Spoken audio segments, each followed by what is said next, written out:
That night, I stood shivering in the cold backyard, listening to laughter behind the locked glass door, and my husband's text had only 4 words: "Just endure it, honey." A few hours later, I drove away from his parents' house and began turning the tables. Everyone thought I was nothing until they saw my name on the Attorney General's filing and the town's biggest donor list. That dinner ended my marriage, but opened the curtain on a revenge served strictly by the book. No shouting, just evidence, clauses, and a key. My name is Tessa Langford, and I'm 32 years old. That October evening in Oak Ridge, Colorado, I arrived at my in-laws' sprawling ranch house carrying a homemade apple crumble, still warm from my oven. The autumn wind whipped through the aspens, their golden leaves rattling like whispered warnings I should have heeded. Gerald Whitcomb's house sat like a monument to his construction empire stone facades, floor-to-ceiling windows, and that massive sliding glass door leading to the back deck where he hosted his legendary dinner parties. As chairman of the Oak Ridge Pines HOA and the most prominent face at the country club, Gerald had turned hospitality into a weapon, and I was about to learn exactly how sharp it could be. "You're late," Marilyn, my mother-in-law, chirped as she air-kissed my cheek, her perfume thick enough to choke on. "Everyone's already seated." The dining room hummed with conversation. Gerald held court at the head of the table, his silver hair gleaming under the chandelier, raising his bourbon to whatever point he was making to the Hendersons from down the street. Mark, my husband, sat to his father's right, the prince-in-waiting, nodding along to every word. "I'll just put this outside on the dessert table," I said, lifting the crumble. "Good idea," Gerald said without looking at me.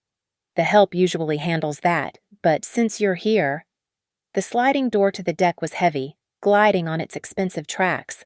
October in Colorado meant the temperature dropped fast after sunset, and I shivered as I arranged the desserts on the outdoor buffet table.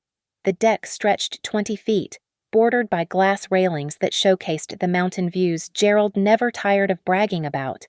I heard the click before I understood it. That distinctive metal-on-metal sound of the security lock engaging.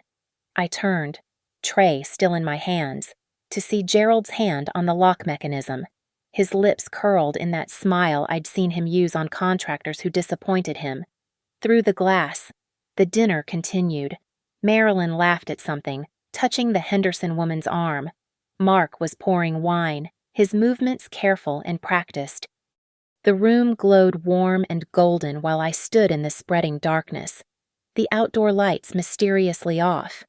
I knocked, politely at first, then harder. Marilyn glanced over. Our eyes met, and she turned away. Gerald raised his glass in my direction, a mock toast before returning to his story. The other guests either didn't notice or pretended not to. My phone buzzed. "Mark, endure it." 2 words that said everything about our marriage, about his family, about my place in their carefully constructed hierarchy. The wind picked up, cutting through my thin cardigan. Inside, someone had turned up the music Sinatra crooning about doing things his way. I pressed my palm against the glass, watching my breath fog against it. Gerald stood, walking past the door to refill his drink from the bar cart. He glanced at me, winked, and said something that made the whole table laugh. Even from outside, I could read his lips. Respect is earned. The kitchen door was visible from where I stood locked. I discovered when I tried it 5 minutes later. The front door, too.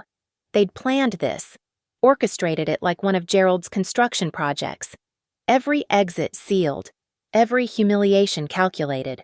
My phone showed 7:43 p.m. when I finally heard footsteps. Marilyn opened the side door, the one by the laundry room, pressing a dish towel into my hands like she was doing me a favor. "Don't make a scene, dear," she whispered. "You know how Gerald is about family traditions." I looked at that towel monogrammed with the Whitcomb family crest they'd had designed last year, and something crystallized in my mind, sharp as the mountain air burning my lungs. This wasn't hazing. This wasn't tradition. This was a man who'd built his kingdom on other people's compliance, and a family who'd learned to call cruelty custom. In the corner of my vision, I caught sight of the spare keys hanging on their hook in the kitchen, just visible through the window. The keys to everything: house, cars, even the storage unit where Gerald kept his business files. He controlled access, controlled entry, controlled who belonged and who stood shivering in the dark. On the outdoor buffet, the Whitcomb Community Fund logo caught the moonlight, emblazoned on cocktail napkins and menu cards. Building better communities together. The tagline read. I almost laughed at the irony. The security camera above the door blinked red, recording everything. Gerald's voice drifted out. In this family, adults eat dinner, and children learn respect. I walked to my car, typed a text to Mark. This is the last time anyone locks me out of anything. Then I drove away, leaving my homemade dessert to grow cold in the Colorado night, already planning how I'd take every one of their keys and use them to open doors they never knew existed. 2 days before the deck incident, we'd attended the monthly mixer at Oak Ridge Pines Country Club. Gerald loved these events, his chance to parade his success before an audience of admirers and aspirants. I'd worn the navy dress Mark suggested, conservative enough to avoid his mother's commentary, expensive enough to avoid his father's. So, Tessa, Gerald announced to the cluster of club members around us, his voice carrying across the mahogany-paneled room. Mark tells me you're still playing with computers at that little startup. I'm a senior product manager at Northbridge Analytics. I corrected quietly. We just closed a Series B funding. Yes, yes. He waved his hand dismissively, turning to Judge Harrison. But what does the wife's family bring to the table besides? Attitude. The word dripped with disdain. The Langfords wasn't your mother a teacher public school, if I recall. The group shifted uncomfortably. Mrs. Harrison suddenly found her champagne fascinating.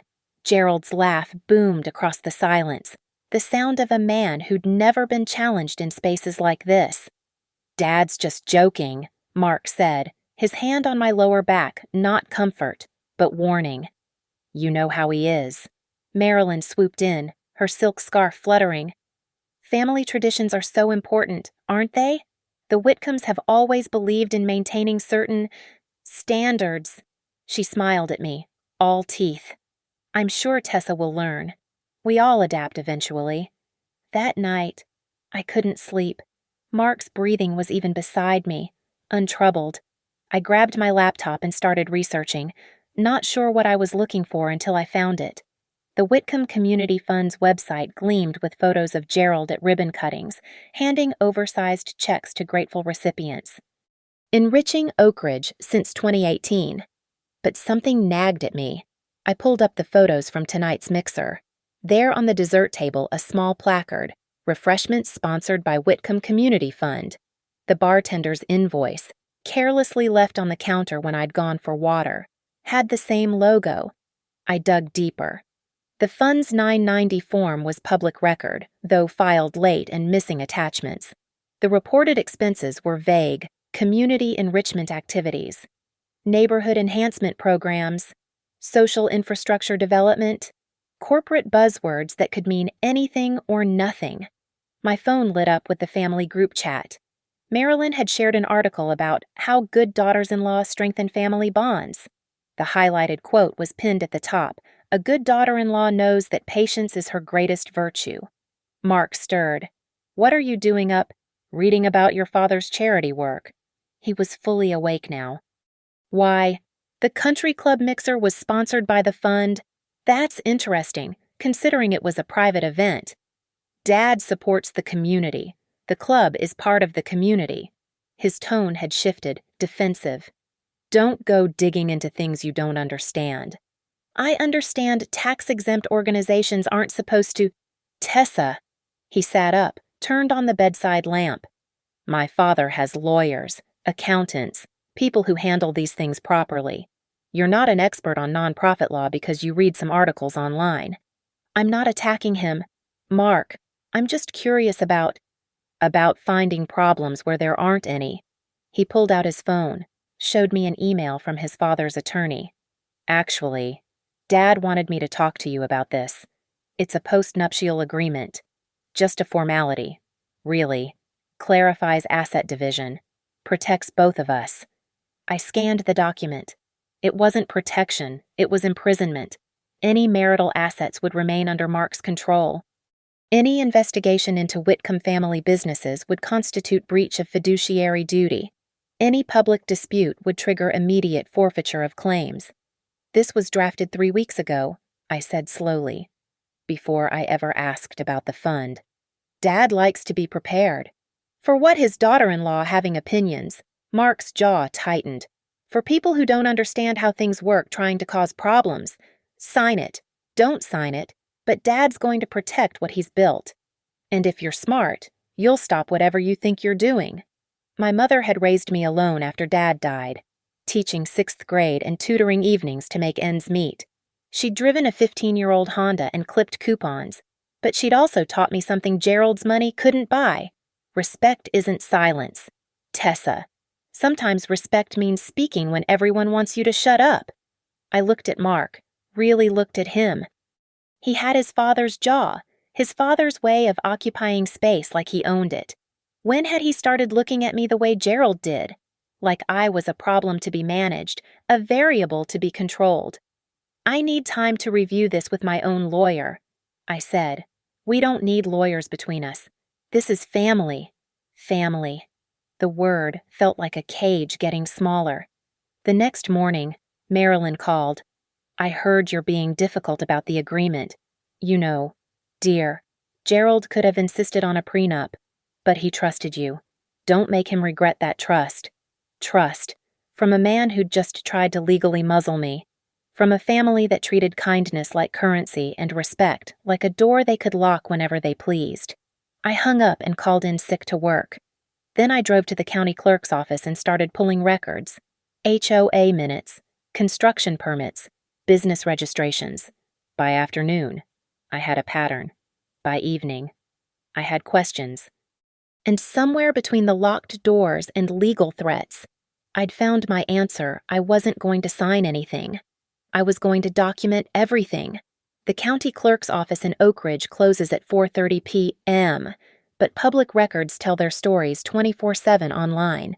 I spent the next 3 days excavating Gerald's paper trail, following money like breadcrumbs through a forest of LLCs and tax forms. The Whitcomb Community Fund's 990 EZ should have been simple, a small charity doing local good. Instead, it was Swiss cheese, full of holes where details should have been, filed consistently late, missing Schedule B attachments, vague expense categories that could hide anything. Community enhancement, $73,000. Administrative support, $48,000. Venue services, $92,000.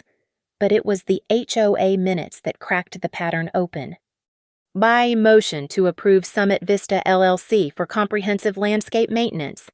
Read the June meeting notes. Unanimous approval. Contract value $85,000 annually. Summit Vista LLC. The name appeared again in August. Emergency irrigation repair. September. Tree removal and replacement services. October. Seasonal decoration installation. I searched for Summit Vista's business registration. The listed agent Derek Paulson Gerald's 26-year-old assistant who drove a Porsche on a $40,000 salary. Working late again. Lena Brooks appeared at my table in the library, arms full of accounting textbooks. She did the HOA's books part-time while finishing her CPA certification. Just researching, I said, minimizing my screen. She glanced around, then sat down. You know, it's funny. I process the same invoices every month. Summit Vista, Whitcomb Construction, the Community Fund. It's like financial déjà vu. Same amounts, same descriptions, just shuffled around. What do you mean? Lena pulled out her phone, showed me a photo she'd taken of an invoice. Look, North Knoll Park Improvement Project. $8,000 for decorative boulders. But I jog through North Knoll every morning. No new boulders. Then, last week, I drove past Gerald's house. She swiped to another photo. Guess what's new in his garden? 8 decorative boulders arranged artfully around a water feature. The paper trail gets better, she continued, voice dropping. The HOA cuts a check to Summit Vista for maintenance. Summit Vista invoices Whitcomb Construction for subcontractor services. Whitcomb Construction donates to the community fund for charitable giving. The fund pays for country club events where HOA business gets discussed. It's a circle jerk of money. Why hasn't anyone reported this? Lena laughed bitterly. To whom Gerald sits on the town council. His golf buddy is the district attorney. His lawyer handles half the real estate closings in Oak Ridge. You want to keep living here, working here? You don't cross Gerald Whitcomb. That evening, I stopped by Oak Ridge Bistro to pick up takeout. The manager, Tony, recognized me from the many Whitcomb family dinners held in their private room. Mrs. Whitcomb, will you be joining the family gathering this weekend? Gathering. The Foundation's appreciation dinner. 50 guests, full bar, prime rib station. Mr. Whitcomb always goes all out for charity events. He showed me the event order on his tablet. At the bottom, invoice to Whitcomb Community Fund, tax-exempt ID number included. Tony, has the fund ever held public charity events here? Fundraisers where people could buy tickets? He thought about it. Now that you mention it, no. It's always private dinners, family celebrations. But Mr. Whitcomb says family unity is charity too, right? Wrong. So wrong that the IRS had a whole section about it. I drove home to find Mark's car in the driveway, though he wasn't supposed to be back until 9 p.m. Inside, he sat at the kitchen table with printed screenshots spread before him, my browser history, my email drafts, my document scans. You went through my computer. You're investigating my father. Did you think I wouldn't notice Lena Brooks called Dad? She's worried you're going to cause trouble for everyone. Of course. Even potential allies were more afraid of Gerald than interested in truth.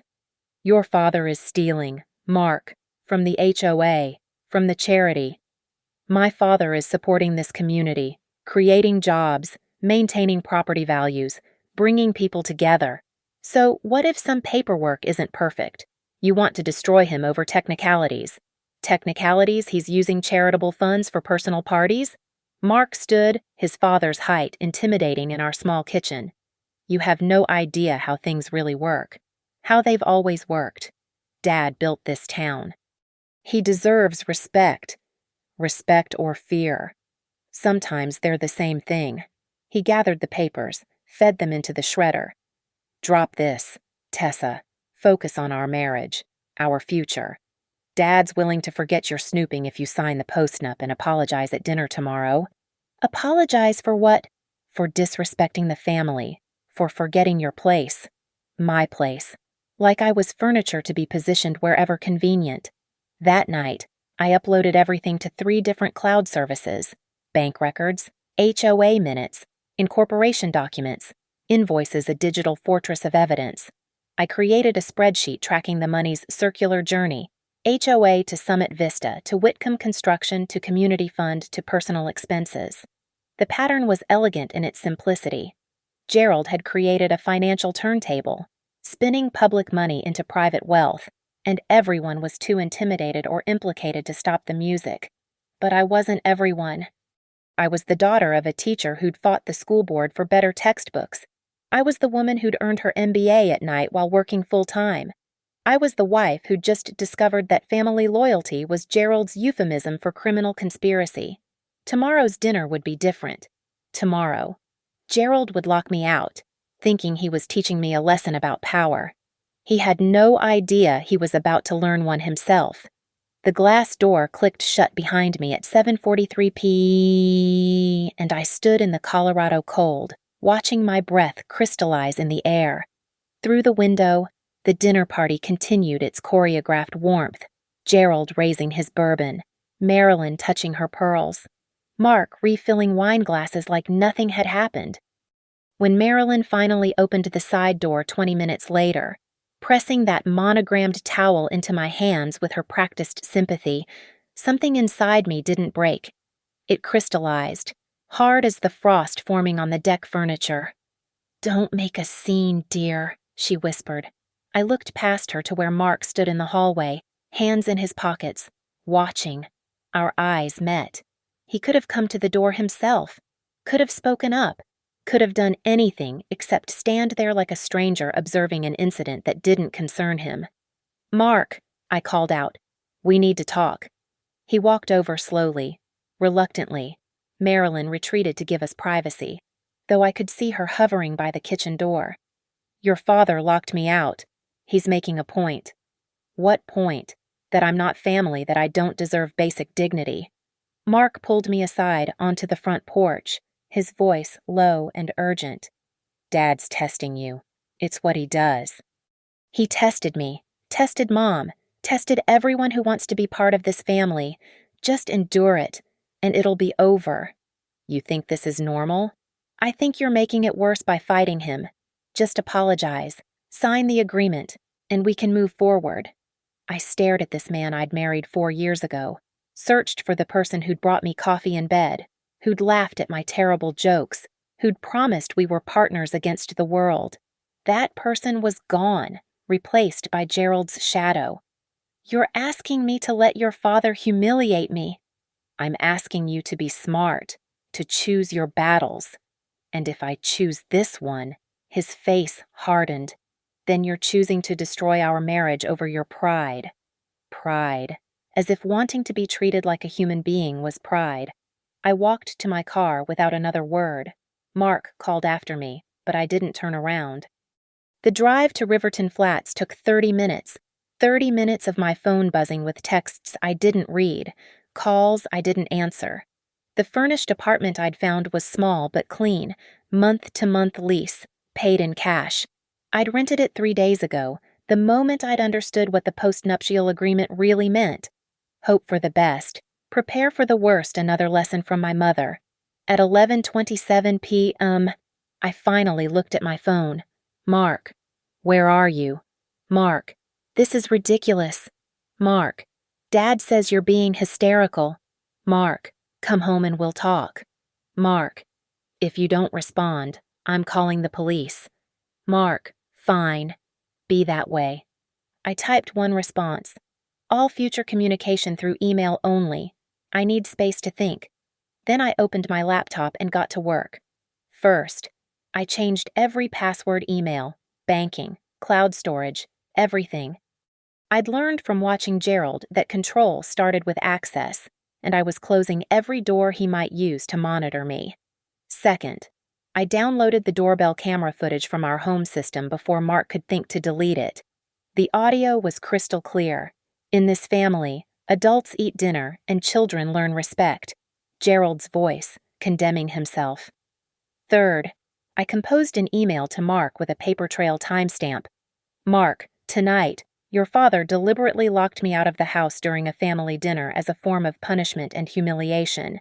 You witnessed this and chose to tell me to endure it rather than intervene. This is abusive behavior, and I will not tolerate it. I am taking time to evaluate our marriage and my safety within your family dynamic. Please respect my need for space. Do not come to my workplace. Do not have your family members contact me. Any necessary communication should be through this email thread. Tessa." At 7 a.m. I sat in the offices of Grafton and Vale LLP, watching Alexis Romero review my documentation. She was everything Gerald's lawyer wasn't: young, sharp, and unimpressed by the Whitcomb name. "The post-nup is garbage," she said bluntly. "Coercive timing, unequal terms, clear duress. We can challenge it easily. But this," she gestured at the financial documents, "this is fascinating. Can we report it? We can do better than report it. We can use it as leverage." She pulled up a legal pad, started sketching strategy. Three-pronged approach. First, we document the personal abuse, the locking out incident, the pattern of humiliation, the controlling behavior. That's your protection in divorce proceedings. I haven't decided on divorce yet. Fair, but we prepare anyway. Second, we compile a comprehensive complaint for the Attorney General's office regarding the community fund, and a separate complaint for the city regarding HOA mismanagement. Third, she smiled, we prepare a civil suit for intentional infliction of emotional distress, false imprisonment, and violation of fiduciary duty. False imprisonment. He locked you out of a house in freezing weather with no access to your car keys or phone, preventing you from leaving safely. That's restraint by circumstance. The doorbell camera footage is gold. I don't want to destroy him. I just want respect, justice. Alexis leaned back. Sometimes they're the same thing. Gerald Whitcomb has built his kingdom on the assumption that no one will ever call his bluff, that everyone will endure it rather than fight back. You're going to show him what happens when someone finally says no. Over the next 3 days, we built our case. Financial forensics revealed 43 suspicious transactions. The pattern was undeniable: public money funneled through shell companies into private pockets. The community fund had sponsored 12 charity events, all private Whitcomb family gatherings. Mark tried calling 18 times. Gerald had his lawyer send a cease and desist letter about harassment and defamation, which Alexis found hilarious. He's threatening you for documenting his crimes. Please, let him file that motion. I'd love to depose him. But it was Marilyn who surprised me, showing up at my office on Thursday afternoon. "This is beneath you," she said, settling into the chair across from my desk like she owned it. "Whatever point you're trying to make, you've made it. Come home." "Your husband locked me out in freezing weather while you all watched." "It was a lesson." "In what?" "In knowing your place in the family hierarchy." I laughed, actually laughed. "My place. I'm not an employee. Marilyn, I'm not a servant. I'm supposedly family. Family has structure. Gerald leads, we follow. It's worked for 35 years. Has it really worked? Or have you just learned to call submission success?" She stood, her composure cracking slightly. "You have no idea what you're starting. Gerald doesn't lose? Then he's overdue for a new experience." The HOA meeting was in 3 days. The community fund gala in 4. I had 72 hours to finalize everything, to transform from the daughter-in-law who got locked out to the woman who held all the keys. Gerald thought he'd taught me about power that night on the deck. He had. Just not the lesson he'd intended. Alexis Romero's conference room became our war room. By Friday morning, we had assembled what she called a compliance packet, a term that sounded bureaucratic but contained enough evidence to dismantle Gerald's financial empire. "Look at this." I spread out the vendor comparison chart. Summit Vista LLC's EIN traces back to the same address as Whitcomb Construction's satellite office. They're not even trying to hide it properly. Alexis photographed each document. "This is beautiful. The state's attorney general will have a field day, but we need more on the personal spending." That's when Lena Brooks proved invaluable. She arrived at 9:15 a.m. with a USB drive and the nervous energy of someone about to jump off a cliff. "If Gerald finds out I gave you this..." "He won't," Alexis assured her. "You're a whistleblower now, protected class." The files Lena provided were devastating. Internal HOA emails showing Gerald directing the board to prioritize vendor relationships with strategic partners, code for his own companies, invoices for the same services billed to multiple entities, and the crown jewel Derek Paulson's Venmo and Zelle transactions. "Holy shit," Alexis breathed, scrolling through the payment history. "He's literally labeled these reimbursement from WCF Whitcomb Community Fund." The pattern was clear. Derek would pay restaurant staff, party suppliers, and vendors personally, then get reimbursed from the fund. Clean money in, dirty money washed, personal expenses disguised as charity work. "There's more," Lena said, pulling up her phone. "I kept copies of everything, including this email from Gerald." She showed us the screen. "Make sure the North Knoll improvements are properly documented. The boulders need to show as park enhancement, not residential delivery. $8,000 of decorative rocks, stolen from taxpayers to beautify Gerald's garden." By noon, we'd compiled everything into a formal complaint, 37 pages of documentation, 114 exhibits, and a cover letter that Alexis had crafted like a legal sword. "Now for the leverage," she said, drafting a demand letter on her letterhead. "Mr. Whitcomb, our client has documented extensive financial irregularities involving the Oak Ridge Pines HOA. Whitcomb Community Fund, and various shell companies under your control. Additionally, we have evidence of personal abuse, including false imprisonment and intentional infliction of emotional distress from the October 15th incident. Our client demands a written public apology for the October 15th incident, full restitution of misappropriated funds to the appropriate entities, your immediate resignation from HOA leadership and the Community Fund Board, compensation for emotional distress and legal fees.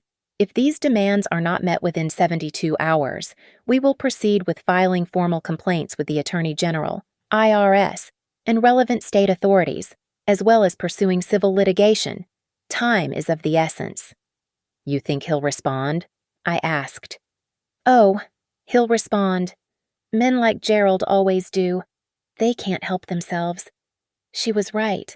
By 3 p.m., Gerald's lawyer, Harrison Fletcher, had called 3 times. Alexis let it go to voicemail each time, transcribing his escalating tone from professional concern to barely contained panic. That evening, Mark appeared at the Riverton Flats apartment. I watched him through the security camera, pacing outside my door, running his hands through his hair, his father's gesture when stressed. Tessa, I know you're in there. Please, we need to talk. I opened the door but didn't invite him in. Dad's lawyer says you're trying to destroy the family. I'm trying to hold criminals accountable. If that destroys your family, what does that say about your family? He pulled out a thick envelope. New postnup. Dad's lawyer drew it up. It's more than fair. Separate property stays separate. Joint property split equally. No investigation into family businesses. Sign this and we can forget everything. I actually looked at it, right there in the doorway. Alexis had taught me to speed read legal documents, find the trap doors. This one had several non-disclosure agreements, non-disparagement clauses, and a waiver of all current and future claims. This isn't a postnup, Mark. It's a gag order with property division attached. It's a way forward. No, it's Gerald's way of buying my silence. I handed it back. Tell your father he has 72 hours to meet my actual demands. The clock's ticking. Mark's composure finally cracked. You don't get it. Dad knows everyone. Judges, prosecutors, city officials. You can't win this. Maybe not. But I can make it public. Every document, every transaction, every email. The court of public opinion doesn't require his friend's approval. You'd burn everything down just to prove a point. Your father locked me outside like a dog, and you told me to endure it. You all sat there, warm and comfortable, while I stood in the cold. That wasn't about money or power, it was about cruelty. And you chose their side. I chose family. So did I. I chose to honor the family I came from, the one that taught me self-respect. Your family taught me something else entirely. Mark stepped back, his face a mixture of anger and something that might have been regret. He won't back down. You know that. Right? Gerald Whitcomb doesn't apologize. He doesn't resign. He doesn't lose. Then he's about to have several new experiences. After Mark left, I sat with my laptop, refining the presentation for the HOA meeting. 60 slides of evidence, each one time-stamped and verified. The meeting was Tuesday at 7 p.m. The gala was Wednesday at 8 p.m. 2 stages for the same show exposure and consequences. My phone buzzed with a text from an unknown number. I opened it to find a message from Derek Paulson. Mr. W knows about the files. He's calling an emergency meeting tomorrow. Be careful. Even Gerald's assistant was jumping ship. The kingdom was crumbling before I'd even formally attacked. I forwarded the message to Alexis, who responded immediately. Perfect. Panic makes people sloppy, and sloppy makes for better evidence. That night, I couldn't sleep, not from fear or anxiety, but from anticipation. Gerald had built his empire on the assumption that everyone would play by his rules, that wives would endure, that employees would comply, that communities would accept whatever he offered. He'd never calculated for someone who'd already been locked out, who had nothing left to lose and everything to prove. The HOA meeting was in 68 hours. Gerald thought he was preparing a defense. He should have been preparing a resignation. The coffee shop on Maple Street occupied neutral territory far enough from Gerald's country club circuit, public enough to prevent any dramatic confrontations. Mark sat in the corner booth when I arrived at 10 a.m. sharp, 2 untouched lattes growing cold between us. I placed my phone on the table, screen up, recording app visible but not yet activated. You wanted to talk. Talk.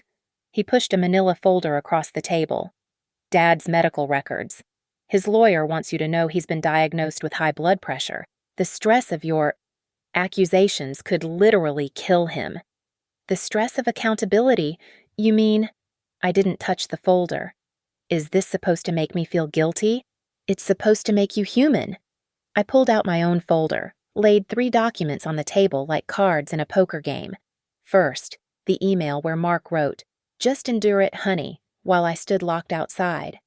Second, the doorbell camera screenshot of Gerald's smirking face through the glass. Third, a printout of Mark's text from 2 weeks ago. Dad built this family. You're either with us or against us. You want to talk about being human. Let's start here. Mark stared at the evidence of his complicity. For a moment, I saw something crack in his expression. Shame. Maybe. Or just the realization that his words had become weapons I could wield. That's taken out of context. Context. The context is your father locked me out in 40-degree weather while you all had dinner. The context is you chose them over me. Every single time. He leaned forward, dropping his voice. Tessa, please. I'm trying to save our marriage here. No, you're trying to save your father. There's a difference. I pulled out Alexis's latest draft, not the demand letter this time, but something new. This is a separation agreement. Sign it, and we can handle the divorce quietly. Refuse, and it becomes part of the public record when I file. Mark read it slowly, his lawyer's training evident in how his eyes tracked each clause. You're not asking for alimony. I don't want Whitcomb money. I want Whitcomb accountability. The house. Sell it. Split the proceeds. I already have an apartment. He reached the final page, the requirements. These conditions? Non-negotiable. You attend therapy for enabling abuse. You sign an affidavit confirming the October 15th incident occurred, as I described. You don't interfere with any investigations into your father's activities. You're asking me to testify against my own father. I'm asking you to tell the truth, if that's testimony against him. What does that say? Mark's phone buzzed. Gerald. Of course. He didn't answer, but I could see the preview of the text. Is she backing down? I need time. Mark said finally. You have until Monday at 5 p.m. That gives you 48 hours before the HOA meeting. I stood, leaving my untouched latte. Oh, and mark your father's medical records. He played golf 18 holes yesterday according to the club's Instagram. Seems his high blood pressure isn't that limiting. As I reached the door, Mark called out, He's going to fight dirty. You know that, right? He's already talking to people, spreading stories about your mental health, your mother's financial problems. I turned back. My mother died with $17 in her checking account and 0 regrets. She was worth 10 of your father. And as for my mental health, I smiled. I've been seeing Dr. Patricia Morse for 3 months, documenting everything. She's prepared to testify about the psychological impact of sustained familial abuse. Your dad wants to play the mental health card. I've got a full deck. That afternoon, Gerald escalated. The first salvo came through his lawyer, a cease and desist order claiming harassment, defamation, and tortious interference with business relationships. Alexis laughed when she read it. He's panicking. This is legal spaghetti, throw everything at the wall. See what sticks. The second attack was more personal. Marilyn called my office, leaving a voicemail that dripped with false concern. Tessa, dear, we're all worried about you. This breakdown you're having, it's not your fault. Mark mentioned you've been unstable since your mother passed. We want to help you get treatment. I forwarded the voicemail to Alexis, who immediately drafted a response letter warning against further defamatory statements. But Gerald's third move surprised me. He called an emergency HOA board meeting for Sunday night, 36 hours before the regular Tuesday meeting. The agenda, according to Lena's panicked text, had one item: executive session to discuss legal threats against board leadership. He's trying to get ahead of it, Alexis explained. Present his version first. Get the board to close ranks before you can present evidence. Can he do that? He can try, but HOA meetings require proper notice 72 hours unless all homeowners waive it. He can't get universal waiver in time. So the Sunday meeting is illegal, technically improper, which means any decisions made can be challenged. She pulled up her laptop. Time to send our own notice. Within an hour, every homeowner in Oak Ridge Pines received an email from Alexis's firm, improper HOA meeting notice and upcoming disclosures of financial irregularities. The email was professionally devastating. It didn't accuse. It simply informed. Residents were notified that evidence of potential financial mismanagement would be presented at the Tuesday meeting, and any attempts to hold improper emergency sessions could constitute breach of fiduciary duty. Gerald's response came at 8:47 p.m., not through his lawyer but in person. He stood at my apartment door, alone for once, his silver hair slightly disheveled. "May I come in?" "No." He nodded as if he'd expected that. "I underestimated you." "You underestimated everyone. Gerald, that's your problem." "What do you want, money?" "The house, a public apology. I want you to feel what I felt that night, locked out, powerless, humiliated while others watch." His jaw tightened. "That's not going to happen." "It already is. Your emergency meeting is canceled, not enough notice. Your lawyer is throwing meaningless paper. Your assistant is cooperating with authorities. Your son is considering divorce papers. Your kingdom is crumbling. Gerald, and you're standing at my door at 9 p.m. on a Saturday night, trying to negotiate. You think you've won. You think destroying me makes you righteous. I think holding you accountable makes me free." He stepped back, his composure finally cracking. "You'll regret this. I regret marrying into your family. I regret staying silent as long as I did. I regret believing Mark could be different from you. But this," I gestured at the space between us, "this is the first thing I've done in 4 years that I won't regret." Gerald left without another word, but I'd seen something in his eyes I'd never seen before: fear, not of loss or embarrassment, but of someone he couldn't control, couldn't buy, couldn't lock outside. Monday at 4:58 p.m., Mark signed the separation agreement. He didn't say a word, just handed me the papers and walked away. Tuesday's HOA meeting would be standing room only. Wednesday's gala would be even better. The Oak Ridge Pines Community Center had never seen a crowd like this. Every seat filled by 6:45 p.m., residents lining the walls, the overflow watching through propped-open doors. Gerald sat at the board table, flanked by his 2 most loyal members, trying to project control he no longer possessed. I'd registered to speak during the public comment period 3 minutes allocated, but I'd prepared for more. The projection screen I'd requested stood ready beside the podium, my laptop connected and waiting. "Before we begin," Gerald announced, not meeting my eyes, "I want to remind everyone that unsubstantiated allegations against board members could result in legal action." "Point of order," called out Jim Patterson, a retired attorney from Sycamore Lane. "Threats against public speakers violate Colorado revised statutes. Please note that for the minutes." The recording secretary, a nervous woman named Beth, dutifully typed. The tone was set. When my name was called, I walked to the podium with deliberate calm. The first slide appeared behind me, a simple title: "Following the Money, a Forensic Analysis of HOA Funds." "Good evening. I'm Tessa Langford, Riverside Drive. I'm here to present documented evidence of financial irregularities involving our HOA funds." Gerald's lawyer, Harrison Fletcher, stood immediately. "This is inappropriate for public comment." "Sit down, Harrison."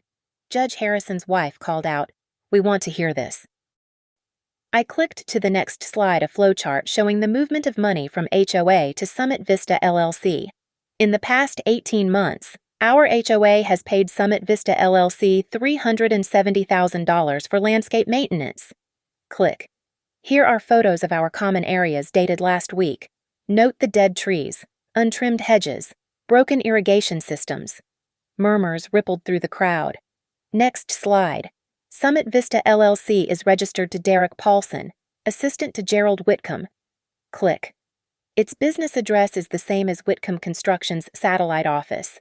Click. Here are invoices showing identical services billed to both the HOA and the Whitcomb Community Fund, sometimes on the same day. This is defamatory, Fletcher started.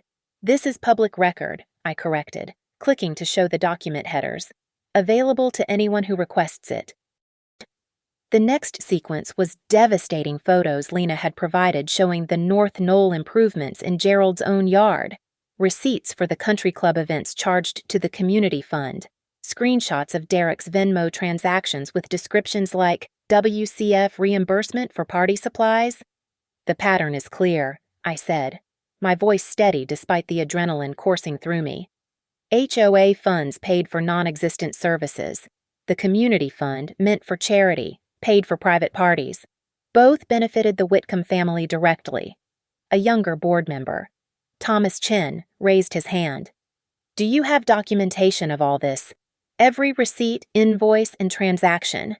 I held up a thick binder. Copies are available for any resident who wants them. I've also filed formal complaints with the Attorney General's office and the IRS. The room erupted. Gerald slammed his gavel repeatedly, his face flushed. Order, this meeting is about HOA business, not this is HOA business, shouted Patricia Murphy from Pine Court. Our money, our business. Jim Patterson stood. I motion for an immediate forensic audit of all HOA finances for the past 3 years. Seconded, called out 5 voices simultaneously. Furthermore, Patterson continued, I motion for the immediate suspension of Gerald Whitcomb as board president pending investigation. The room exploded in approval. Gerald's 2 allies looked panicked, but the 3 other board members, including young Thomas Chin, nodded agreement. All in favor of suspension? Thomas asked, seizing the moment. A forest of hands rose. The recording secretary counted 73 in favor. Opposed. Gerald and his 2 allies raised their hands. 3 opposed. The motion carries. Gerald stood, his composure finally shattered. You can't, this is a coup. I built this community. You stole from this community, I said into the microphone, my voice cutting through the chaos. And everyone here knows it. The gala the next evening was supposed to be Gerald's triumph, the community fund's annual celebration at the Oak Ridge Country Club. Black tie optional, donors celebrated. Instead, it became his public execution. I arrived at 8:15 p.m. with Alexis and, more importantly, with Special Agent Diana Foster from the Colorado Attorney General's office. The ballroom glittered with fairy lights and crystal, the town's elite mingling over champagne and canapes, unaware of what was coming. Gerald stood near the bar, surrounded by a diminishing circle of supporters. Mark wasn't there. He'd texted that morning saying he couldn't face it. Marilyn, however, stood by her husband, chin high, pretending nothing had changed. The evening's program began at 8:45 p.m. The master of ceremonies, unaware of recent events, began his introduction. Ladies and gentlemen, please welcome the man whose vision and generosity built our community fund, Mr. Gerald Whitcomb. Gerald walked to the microphone to scattered, uncomfortable applause. He began his prepared remarks about community and charity, but his voice lacked its usual command. That's when Agent Foster made her move. She walked onto the stage with 2 companions, her badge visible. Mr. Whitcomb, I'm Special Agent Foster with the Attorney General's office. We have a warrant to examine the community fund's financial records. The microphone amplified every word to the stunned audience. Gerald's lawyer rushed forward. This is highly irregular. So is embezzlement, Foster replied calmly. She turned to the audience. The Whitcomb Community Fund is under investigation for misuse of charitable funds. All activities are suspended effective immediately. I stood at the back of the room, watching Gerald's empire collapse in real time. The country club president whispered urgently to his staff. The local newspaper photographer captured Gerald's shock. Donors pulled out phones, distancing themselves from the scandal. But the true coup de grace came from an unexpected source. Derek Paulson walked to the microphone Foster had vacated. "I've been Gerald Whitcomb's assistant for 3 years," he began, voice shaking. "I have documents, recordings, everything. I'm cooperating fully with authorities because the people of Oak Ridge deserve the truth." Gerald lunged toward Derek, but security intervened. The photo would make tomorrow's front page: Gerald Whitcomb, pillar of the community, being restrained at his own gala. As the room descended into chaos, I walked to where Gerald stood, now abandoned even by Marilyn, who'd fled to the parking lot. "You wanted to teach me about power," I said quietly. "About locks and keys. About who belongs inside and who stays out." I handed him an envelope. "That's my final offer. Sign it, or face criminal charges along with the civil suits."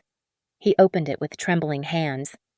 The terms were simple full restitution to the HOA and community fund, resignation from all positions, a written apology to be published in the local paper, and most importantly, a pledge to never contact me again. "This is extortion," he whispered. "This is consequence," I corrected. "The difference is, my locks have legal backing." The ballroom emptied as scandalized guests fled the contaminated event. Within an hour, only Gerald remained, sitting alone at a table for 10, the untouched dinner growing cold, much like I'd stood in the cold that October night. Poetic justice tasted better than any gala dinner ever could. The confrontation happened at 9:22 p.m., outside the country club's valet station. Gerald stood by his Mercedes, looking older than his 62 years, the weight of his crumbling empire visible in every line of his face.